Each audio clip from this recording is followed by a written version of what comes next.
you're getting yourself established to something that will stand the test of time. That's what integration is. It is standing firm. And I know that it is better done than said.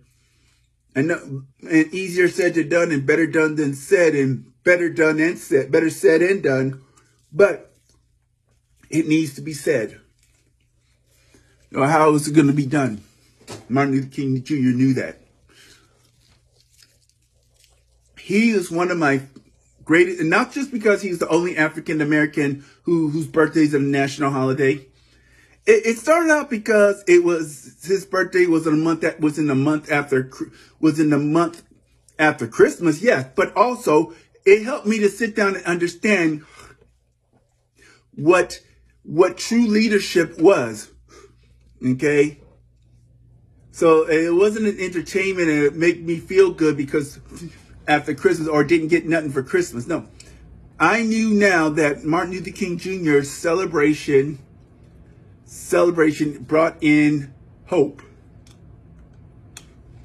Now, there are people who do not believe in Martin Luther King Jr.'s integration. They will come up with all kinds of reasons why Martin Luther King Jr. did not deserve to be honored. Okay, he's done some things that were not good in his life and stuff like that. Some people say, "Oh, when I went to hell, I saw Martin Luther King Jr. because he didn't know you gotta stop. Just cut it out. Just knock it off." Okay. Now, King Jr. was not the kind of guy that would falter. Some people say, "Well, why did people like Madeleine O'Hare? Why was she able to do away with Christianity?" You know, when Martin Luther King Jr. was in the time of Martin Luther King Jr. They're in the same decade. Okay, homosexuals were also protesting for the right to be so. So did that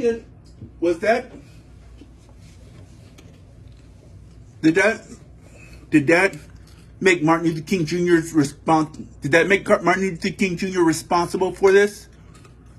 No. And I believe that homosexuals started standing up and started opening up and trying to bring it out in the open and legalized after King died. Now King had already convinced America to get out of this discrimination business because it was getting toxic. It was intoxicating our country. In 1964, it was signed that the segregation laws were over. The Montgomery bus boycott knew that this whole segregated bus thing was the straw that broke the camel's back. I saw that in a documentary with Rosa Parks and there's a gentleman. So, but what did Rosa Parks? So Rosa Parks knew she was working too hard. She couldn't move, and she was tired of playing the segregation game. Just like Shadrach, Meshach, and Abednego was not going to bow down to Nebuchadnezzar's God, and they ended up going through the fiery furnace as a protest against the king's God. Okay, and they were protected by an angel. There was an angel waiting for Rosa Parks in the jail cell. In jail, an angel was there in the jail waiting for Rosa Parks. Was there for Rosa Parks, so that angel could shine on her and call Edgar Daniel Nixon, Martin Luther King Jr., and everybody in to see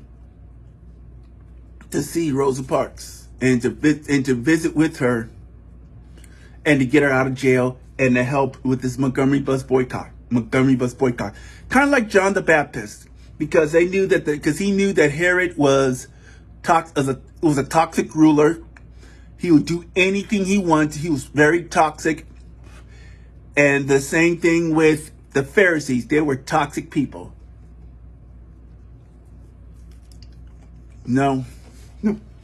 John the Baptist Rosa Parks kind of resembled John the Baptist in getting Martin in the way, baptizing Jesus. Rosa Parks was kind of like a John the Baptist, and Rosa Parks and Edgar Daniel Nixon was like John the Baptist towards Martin Luther King Jr., just as John the Baptist was towards Christ. I would have to say that Rosa Parks was like Elijah, but not really, because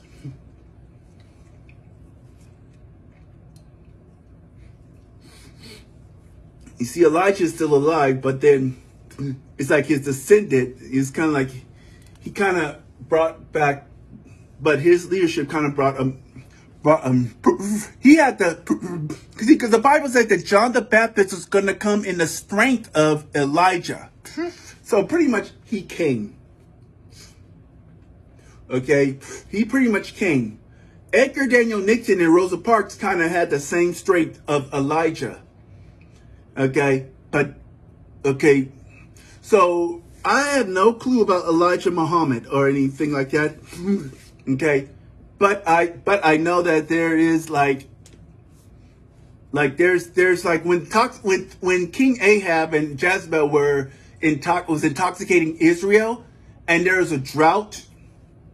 It was time for Elijah to act, because they insisted that Baal and Asherah are going to be very first, that they were going to wipe out godliness, and start putting Baal and Asherah in. The rain stopped. Because of the rain continued, and they kept getting fertile grounds and everything, then that would have meant that they would have been powerless. People decided to build a tower as high as heaven back in the time of the Tower of Babel, just after Noah had came and gone. The people decided to build the Tower of Babel so that they can reach high in heaven to stay together. God had to scatter them by change their language in order to scatter them. God said, fill the earth, not make a cone, not put an earth cone on there, not make an earth cone, okay? And besides, it's dangerous to try to make up a tower, because if you're out of the boundaries of the atmosphere of earth and you're going to put your head out the window, your face is going to freeze and you're going to fall out. You're going to end up floating into space. And God knew that he had to put a stop to that, because he had to put a stop to that. So he decided in order to stop them from building a tower and to scatter them all over the earth, to fill the earth like they were told to do, he had to confuse their languages. See, it wasn't, God's not contradicting. Well, he had them scatter the earth, now he wants them together. Well, no, God wanted the earth to be filled with people. And then God wanted the earth to be filled with people. And then the people would have filled the earth. And then now God in his goodness would bring Jesus to die for the whole world. And that people would have the love of Jesus all through the world. But sin has really intoxicated us. And we did not do what we were told to do. Jonah had made up his mind that Nineveh could just perish. That he won't even have to be there to see it. He just considered. God said, "Nope, you're going to Nineveh, and if you don't go to Nineveh, we're gonna turn. If you don't go to Nineveh or anything like that, because I'm not gonna. If you go on that ship, you're not gonna turn the ship around. I'm gonna put a storm in there, and I'm gonna take you back over there with a fish. I'm gonna make you ride inside of a belly of a. I'm gonna make you ride inside the belly of a fish, and you're gonna go back there." Parks was not going to